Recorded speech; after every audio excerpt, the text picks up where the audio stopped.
In our last video, Josh said it's never too late. And it's never too late to start following God. And there's really 4 steps to following God that we're going to go through today. And if you follow each one, you will be a soldier for Christ.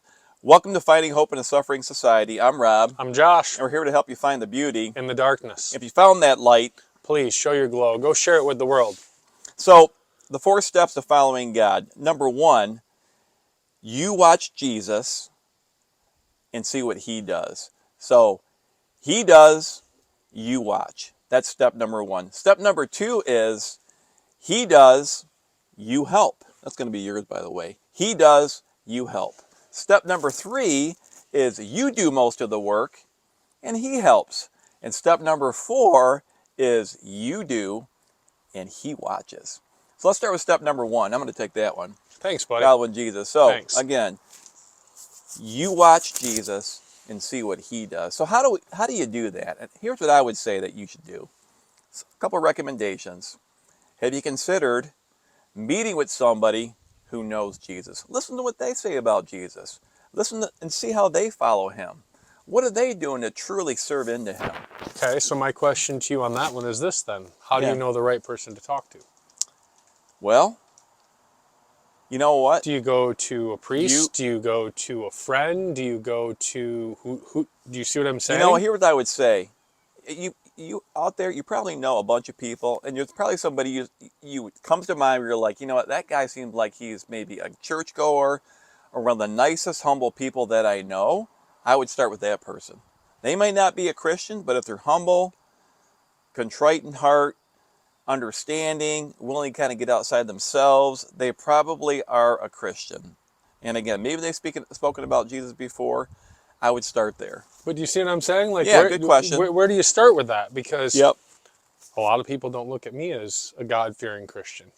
Well, I mean, they don't. They might and they may not. But do you see what I'm saying? Yeah. But yeah, I'm someone who will literally talk about God to a tree. I don't care. And I would just submit to Josh's question. You know, when I was first trying to truly follow Christ, I was probably in my 30s. I mean, I was raised in church and everything like that, but I truly didn't find out what it meant to follow till later in life.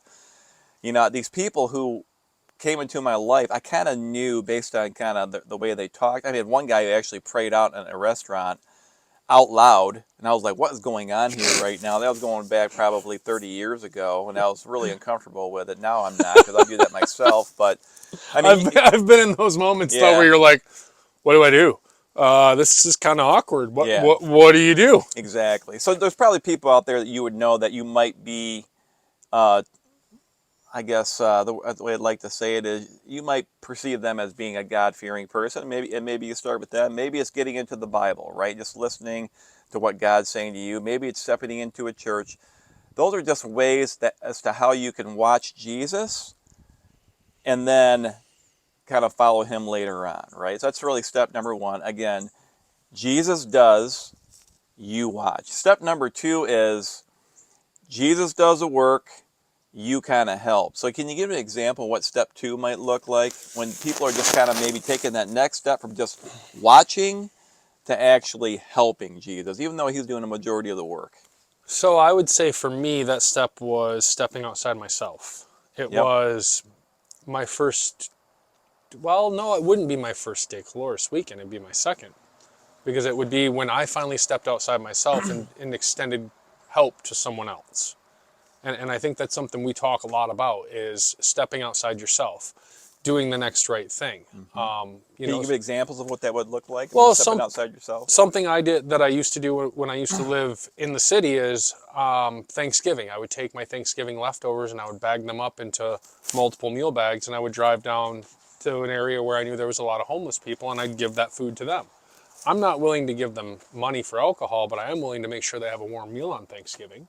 You know, that's stepping outside yourself. That's doing something for someone else without asking for it. And that's maybe only the second time I've ever said that out loud. You know, it's not something I talk about, but and that's part of it, is doing something for someone else without going out and putting it on social media, without going and bragging about it, being quiet, being silent and listening instead of talking. There's a reason God gave us 2 ears and 1 mouth. We're supposed to listen twice as much as we speak. So if we start listening while we're doing these things, now he's doing the work, and I'm kind of just doing what I can to help. And that's a good way of a good example, because again, Jesus is probably still doing a majority of the work, but you're just getting a little bit more outside of yourself to actually serve another that person, right? It doesn't Exactly. really take a whole lot. You don't It's really have not to a lot of know a lot effort, about. You have to know about kind of the scriptures, but but you even are like taking that next step. You're not just watching. exactly, like You're even doing just something. bringing something down to those homeless people, I Yeah. didn't really have a conversation with them. It was like, Hmm. hey guys, I just thought I'd stop down and bring you guys something to eat. Happy Yeah. Thanksgiving. That's Right. it. That was the extent of my Right. interaction with them. Yeah. I didn't go to hear their story. I didn't go to talk with them and hang out with them. I went to just step outside myself. That was the first thing I ever really tried Hmm. doing. Yeah. And it was just, hey, you know what? I've got this. I need to be more grateful for this. Mm. Maybe I should do this with it. Yeah. An easy step. So that's step number 2. Step number 3 again is we do majority of the work, and Jesus helps. And I'm going to add on to what Josh said. I think it's, to me, the step number 3 is doing a little bit more of that and get even more uncomfortable with the things that you're doing for other people. It's I agree wholeheartedly. getting outside your Getting comfort. uncomfortable. Yeah, getting uncomfortable. And I'll use the experience of Josh and I going into a prison here 2 years ago Has and it been that serving long in a already? jail ministry. Yeah, Wow. almost, probably, you know what, here's a crazy thing, probably almost to the day, 2 years That's ago. We were in a prison serving murderers, people who were in there for sexual abuse. I mean, obviously, child predators, yeah, you name it. you go down the list and serving them with Jesus, with the heart of Jesus. And I would tell you that, 10 years ago when I was asked to do this, I said no. Again, going through some of the things I went through, I would just submit.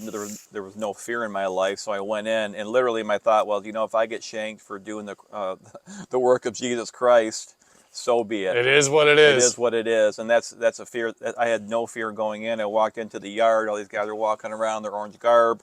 Sat down next to a murderer. Literally, a guy was in for murder, and had one of the most incredible stories ever come out of that prison ministry that we were involved with. Just this guy was, just really quick. He basically reconciled what he did with one of the family members who was actually on the weekend with us, and that happened 20 years ago. A man who went in with us was Had there no when idea he that that went man was in. there. No, had Like no you idea. need to give the precursor to that, because by just saying that they're like, huh? The Yeah, precursor to that is the guy who committed murdered someone that we know that came into that prison ministry not knowing that individual was there, had no right. idea who this individual was. Correct. They had never met, never knew of each other's Yeah, existence. It's like that crazy. Like we're yeah, talking 1 in 7 billion. yeah. It's a one in God moment for sure. One Yeah. in 7 billion Thank you. opportunity. Yeah, Like thank you you. need to understand that, because if you don't explain that to them, they're going, okay, what's the big deal? He Thank you. saw as murder someone who murdered a family member. Well, Exactly. but the Yeah, difference is he had no clue, that's right. none. That's right. And again, it happened 20 years ago. Yeah, And this murderer was looking to get back to that person's family because he said verbatim, "I know the ripple effect that it caused, and I really just want to say I'm sorry." And that was the start of his reconciliation with the family. I don't know if our guide ever got back to the family members, but I assume that he at least called them and yep. shared kind of the story. And again, a one in God moment. But that's what happens when, again, you get even more outside yourself. You want to get uncomfortable? It, Go lock yourself in a prison real quick. and See how comfortable that it's a is. great example of, okay, we did most of the work there, getting outside our comfort zones, and look how God helped. Jesus helped in that moment, right? I mean, like, wow. I mean, you think about it. If Jesus is helping you do something, that's pretty incredible if he's coming by your side to kind of walk with you, right? I think sometimes we take that for granted, but in a moment like that, where we call it, again, a one in God moment, he was definitely there helping us in that I know ministry. beyond a shadow of a doubt he was, Yeah, because yeah, I warned you of my one fear before I went there. yes. Go ahead, And you can share it. Yeah, so, as a single dad to 3 daughters, I have a problem with child predators. I do. Like, in my eyes, there's no place for them on this earth. Unfortunately, God taught me a very well-deserved lesson, and while I was there, that's exactly who I sat next to, and it turns out that I actually knew his brother and played basketball with his brother back in my high school days. And I wouldn't have guessed that in a million years. But there I was, face to face with one of my biggest problems. And Again, I God, warned you about it God before ripping I you down got to there. ripping you down to studs again. Yep. And I didn't even know what this man was in for till after I sat there and talked with him for almost a day. Like, got to know him, hear about his family, hear about where he came from. And that's where him and I realized that we ran in a lot of the same circles. And it ended up, he was in there for preying on a young girl. And he was there because he wanted reconciliation for what he had done. And, and there I was face to face with one of my biggest fears, and I was okay with it. I didn't get angry. I didn't get upset. I got to know him as a human being first. Yep. There you go. And We all that's are. the difference. Yep.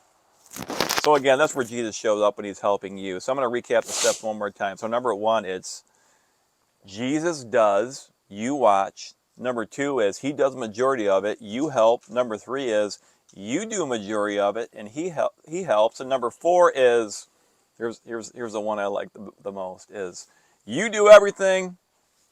Now he's watching He's because watching. you come first circle. And I want to say this again. It's never too late to start with step number one, but it does start with watching Jesus. But step number four is now he's watching you. How do you respond to step number four? You do, he watches. I'm living it every day of my life. Love it. Every day of my life. Like I just told you guys in the last couple of videos about my kids. They're sick. There's things going on. I can sit here and get upset about it and get angry at God and get upset at the world for everything. But he's watching. And if I do that, am I being a shepherd? I'm not. I'm not tending to my flock. What I'm doing is being a scared sheep running around trying to figure out what I'm supposed to be doing. But I've already done steps 1, 2, and 3. So I already know what I'm supposed to be doing. Now it's my turn to step up. I have to let go and let God. Because if I let go and let God, things fall into place a heck of a lot easier than when I take control and try to manage it. That's a fact. So you know that he's got expectations of you. Absolutely. And what we do on a daily basis. And C.S. Lewis, I think, said it best. C.S. Lewis was a former atheist turned Christian, wrote a bunch of books. And one of my favorite lines from him is, God is easily pleased, which he is, but he's not easily satisfied. So when you're going out to serve him, he's watching to see, okay, thank you for doing that. I'm very pleased with that. And then the next question is, what else you got for me? Well, I find it funny. You're going to quote C.S. Lewis, and I'm going to quote Brantley Gilbert. God doesn't care about tattoos and cigarettes. He really doesn't. He cares about the quality of human being you are. That's what he cares about. Going out, stepping outside yourself, doing the next right thing, preaching about him, talking to him about people, talking to people about his word. That's what he cares about. The little mundane things that everybody thinks, just because you wear a cross around your neck doesn't make you a Christian. Just because Going you're to church walking doesn't around, either. yep, just because you're going around thumping the Bible at people and saying you go to church doesn't make you any more Christian either. But what does is your relationship with him. And that's where number 4 comes into play. And that's where we talk about our, your personal relationship with God is what matters. He's watching. Doesn't matter what the rest of the world sees. Who cares what they see and think? They don't matter. They're not judge, jury, or executioner. So when you start seeing that stuff on social media that we've talked about, the Joneses are doing great. Well, are they really? Are they? Because they posted it on social media, it means they are? You need to start remembering, keep your side of the street clean. That's something I've raised my girls with. Well, and the other thing too that I don't want people to get caught up in, or this to be an obstacle, is step 4 does not mean when step 4 meaning against God watching you like you do, he watches. He's not expecting you to be perfect. No, absolutely Right? not. And that's why I brought up the whole tattoos and cigarettes thing. Like, gotcha. Just okay. That's what you meant when you said yes, that. Yeah, absolutely. we're all gonna make mistakes. We all fall short of the glory of God every single day because we're gonna sin every single day. But it doesn't mean he still doesn't have expectations of what he wants us to do for him. And that's what I meant by that. Yeah. Like, I'm quoting a country artist because he said it right. He doesn't care about those mundane things. Yeah. You're going to do them. Things are going to happen. It's all Yeah. about what you do at the end of the day. Do you return to him? Do you ask for his forgiveness for your sins? And do you change the behavior and continue on? That's what he's looking for. That's No doubt it. about it. And it doesn't have to be complicated. Keep it simple, stupid. Right, exactly. You know, And those steps, I think I like those steps because they are pretty simple. they are. You know, and I got to be honest with you. And what's cool, Sometimes what I have to do in my walk, I got to go to back to step one. I was going to say, and here's the cool part, they can be Yeah. circular too. Because Yeah. when you hit step 4, again, he's going to hit you, strip you down to the studs, break you down, and rebuild you. So where do you got to go back to? You don't start back at 4. That's not right. how it works. That's You've been right. stripped down to nothing. You're back to number 1 again. That's right. And that's what's cool about it. Yeah. Is every time he strips you down and rebuilds you, something new happens. And if I could just go back to my personal story, one thing I did after coming out of I'll say my mental health crisis was last year I read the Bible 3 times. And part of that was just listening on the radio, but the first time I read through it verbatim, just literally read. The second time was half reading, half radio, and the third part of it was all radio. But 3 times, and again, I went back to step 1. And that you got one verse in there at all for us today? Nothing. One verse? Nothing. Jesus wept is the shortest verse in the Bible. Yeah, I know. You tell me can that one use all it, the time. and you forgot that I one. know. See? That's my point. Squirrel! Dude, I forgot what we were doing here. What? Oh, yeah, we're talking on YouTube. Crap, my bad. Sorry, guys. But again, I think one thing I want people to remember more than anything else is that it is worth going to Jesus first to find out who he truly is. This is blood. This is literally blood on Josh's shirt from his site today. He nicked his thumb and blood Things pouring happen. out, right? And he shed every drop of blood for you, for me, for you, and for the whole world. So if you really believe that, or if you're thinking about whether or not that's true, like C.S. Lewis, who was an atheist, dive in a little bit, do your own research. It will draw you in more and more when you truly find out how real this man was they call Jesus Christ. He wasn't made up. Every single artifact that's come up over the past 2,000 years has done nothing but support the fact that Jesus Christ was real. And knowing Agreed. that in itself, if you are more science-based, go do the research for yourself and see what they've discovered about who this guy was, all the things that relate in the Bible to things they found, like with the parting of the Red Sea, they found Egyptian soldiers, not their bodies, but basically all the garb they were wearing, chariot wheels at the bottom of the Red Sea. And you're kind of like, why would a chariot wheel be at the bottom of the Red Sea? Well, again, sea was split. They were in the sea. Water came back over. There should be chariot wheels down there. And there are. You know, it's funny that you bring that up because I was literally just watching something on Discovery the other day talking Yeah. about how they were trying to disprove the horrible things that happened in, is it Exodus? Yep, that's correct. Exodus, Got right? that right. Yeah, see? I remember some things. Not a Good lot, job, but good some job, buddy. things.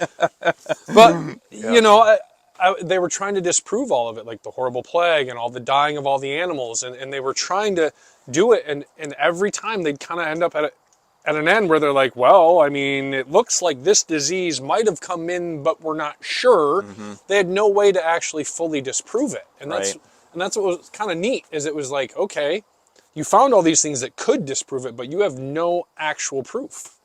So you're doing what we like to do. Mm-hmm. Nope, that one didn't stick. Right. Yep. That one's hanging on. Yep. Oh, hey, that one's stuck. We'll go with that one. Mm-hmm. Seems kind of funny. You know, if you believe in coincidences, Can't find that word in the Bible. I think you might need to step back and start doing a little reading of the Bible or asking somebody who knows a little bit about it, because I don't believe in coincidences. And I'm glad you said that. I'm sure some of you listening right now, you had a coincidence happen. You're like, oh, maybe it's just a coincidence. Well, maybe God's tapping you on the shoulder to say, you know what? Watch me. Watch me first. Follow me. And that'll lead you to actually him watching you do his work. So again, this has been Finding Hope in a Suffering Society. I'm Rob. I'm Josh. And again, we're here to help you find the beauty. In the darkness. And we look forward to seeing you in the next video. All right. See you guys.